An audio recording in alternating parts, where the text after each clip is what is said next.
Kerkük'te doğmuşam, Kerkük'te kallam. Anam babam yurdum, canım Kerkük'üm.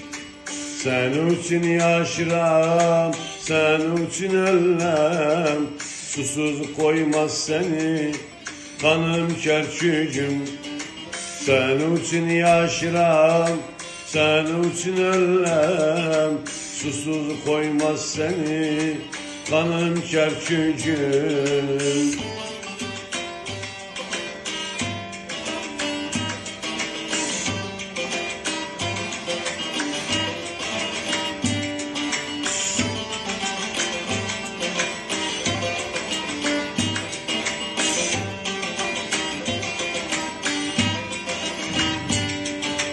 Yolu çetinse de aksamaz atım, sağa sola kaymaz düzdür sıratım.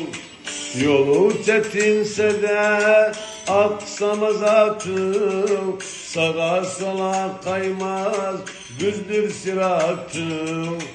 Menem bestelerim, şiir-u horyatım, men senuem sende benim Kerkük'üm. Menem bestelerim, şiir-u horyatım, men senuem sende benim Kerkük'üm.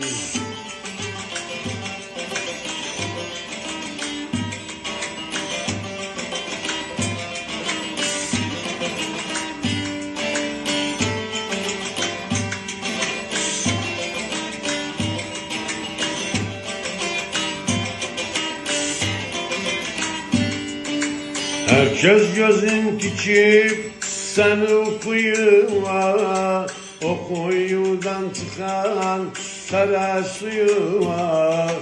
Herkes gözün dikip sen okuyuma, o kuyudan çıkan kara suyuma. Ben isem aşıkam sana kuyuma, yansele sen için yanım Kerkük'üm. Ben isem aşıkam sana kuyuma, yansele sen için yanım Kerkük'üm.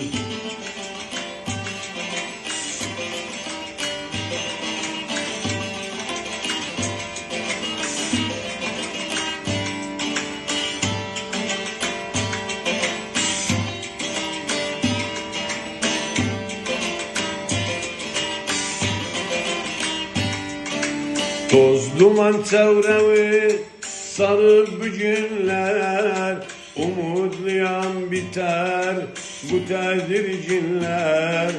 Toz duman çevremi sarıp bugünler, umutluyam biter bu tedirginler. Bir de geri döner koylardı günler, gönlüm senle hoştur canım Kerkük'üm. Bir de geri döner koylardı günler, gönlüm senle hoştur canım Kerkük'üm.